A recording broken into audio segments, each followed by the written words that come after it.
So hi ஒருவன். So இந்த வீடியோவில் நம்ம என்ன பார்க்க போகிறோம் அப்படின்னா 11th ஸ்டாண்டர்டோட டாப் 10 5 மார்க்ஸ் பார்க்க போகிறோம்.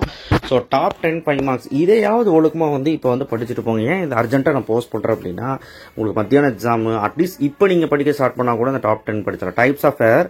ஸோ எரர் அப்படிங்கிறது ஃபர்ஸ்ட் யூனிட் தமிழ் மீடியம் சொல்லணும்னு கோச்சுக்காதீங்க. First unit types of error, சரிங்களா? ஸோ இந்த எரரில் பார்த்தீங்கன்னா ஹெட்டிங் போட்டு அப்படியே நம்ம ஒரு ரெண்டு லைன் எழுதி ஒரு எக்ஸாம்பிள் எழுதுனா போதும். எக்ஸாம்பிள் 1.18 அந்த கணக்கு பார்த்துக்கோங்க. எக்ஸாம்பிள் தப்பாக எழுதியிருக்கான்னு தெரியல. 1.18 எக்ஸாம்பிள் பார்த்துக்கோங்க. டைமென்ஷன் ஃபார்முலா லாஸ்ட் பேஜில் இருக்கும் ஃபர்ஸ்ட் லெசனில். Limitation use of dimension analysis 3 point படிச்சுக்கோங்க. ட்ரையாங்கிள் லா ஆஃப் அடிஷன் படிச்சுக்கோங்க. ஸோ ரொம்ப இம்பார்ட்டன்ட் டெரிவேஷன். அந்த இது டயக்ராம் போட்டு டெரைவ் பண்ணுங்க.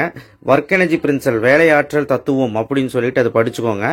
சும்மா அது என்ன டபிள்யூனா என்ன, எஃப்னா என்ன, எஸ்னா என்ன அப்படின்னு சொல்லி ஸ்டார்டிங் எழுதிட்டு ஜஸ்ட் அந்த டெரைவ் பண்ணி விட்டு லாஸ்ட்ல அந்த கன்க்ளூஷன் எழுதினீங்கன்னா போதும், சரிங்களா? Moment of inertia of rod 5வது லெசன்லாம் ரொம்ப முக்கியம். இது எப்படி தமிழில் சொல்கிறேன்னு தெரியல. Moment of inertia of rod ரொம்ப இம்பார்ட்டன்ட். பேரல் ஆக்சிஸ் இணை அச்சு கோடு கண்டிப்பாக செங்குத்து அச்சு தேற்றம் கண்டிப்பாக இதுவும் படிக்கணும். இதில் தேற்றத்தோட இந்த ஸ்டேட்மெண்ட் ரொம்ப இம்பார்ட்டன்ட். ஸ்டேட்மெண்ட் நல்லா படிச்சுக்கோங்க. ஸ்டேட்மெண்ட் படிச்சுட்டு டயக்ராம் பார்த்துக்கிட்டு டயக்ராம் வச்சு ஒரு 3 லைன் கதை எழுதிட்டு 3 லைன் கதைனா என்னன்னு தெரியும்ல, ஒரு ஏனா என்ன பீனா என்ன அந்த மாதிரி எழுதினா போதும். டிஸ்டன்ஸ் இருக்கு அந்த மாதிரி எழுதினா போதும். எழுதி டிரைவ் பண்ணா போதும். எஸ்கேப் ஸ்பீடு விடுபடு வேகம். விடுபடு வேகம் ரொம்ப ஈஸி. விடுபடு வேகம் இனிஷியல் இஐ கண்டுபிடிக்கணும். அடுத்து இஎஃப் கண்டுபிடிக்கணும். இஎஃப் 0 ஆயிடும். ஏன் 0 ஆயிடும்னா இன்ஃபினிட்டியா இருக்கும். அப்ப EI equal to EF. EA equal to இஎஃப்னா இஐ இஐ மட்டும்தான் இருக்கும். அப்போ இஏ ஆன்சர் வச்சு நம்ம லாஸ்ட்ல விஜி கண்டுபிடிக்கணும், விஇ கண்டுபிடிக்கணும், எஸ்கேப் ஸ்பீட் கண்டுபிடிக்கணும், சரிங்களா? ரூட்ல ஒரு ஆன்சரு. ஸோ தயவு செய்து பார்த்துங்க. Angle of repose is equal to angle of friction 3rd லெசன்ல. இது ரொம்ப முக்கியமான கேள்வி. இதையும் நீங்க படிச்சிருங்க. ஸோ இதுல அட்லீஸ்ட் ஒரு 3 கேள்வியாவது இன்னைக்கு நம்ம எதிர்பார்க்கலாம். ஸோ 3 4 வந்துச்சுன்னா கூட ஆச்சரியப்படுறதுக்கு இல்லை. இதை படிச்சுட்டு 1 மார்க்ஸை படிச்சீங்கன்னா பாஸ். நான் இந்த டாப் 10 கொஸ்டின் அதுக்கு தான் சொன்னேன். பாஸ் மார்க் எடுக்கிறதுக்காக தான் சொன்னேன். அதுக்கு நான் 5 மார்க் எழுத முடியாது.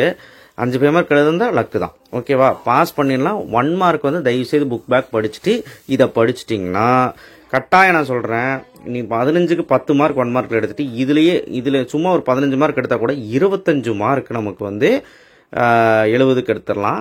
30 கூட எடுக்கலாம், யாருக்கு தெரியும்? ஸோ அதுதான் இம்பார்ட்டன்ட். தேங்க்யூ. ஷேர் பண்ணுங்க, சப்ஸ்கிரைப் பண்ணுங்க, மறக்காம பெல் ஐக்கனை பிரஸ் பண்ணுங்க. ஆனால் ரொம்ப முக்கியமான விஷயத்தை நான் மறந்துட்டேன் பாருங்க. கெப்லஸ் லான்னு ஒரு கொஸ்டின் இருக்கு. கெப்லஸ் லா கண்டிப்பா இன்னைக்கு வரப்போகுது. கெப்லஸ் லா 3 விதி 6ஆம் படத்துல படிச்சிருங்க. கெப்லஸ் விதி இது ஒரு 3 மார்க் கேள்வி.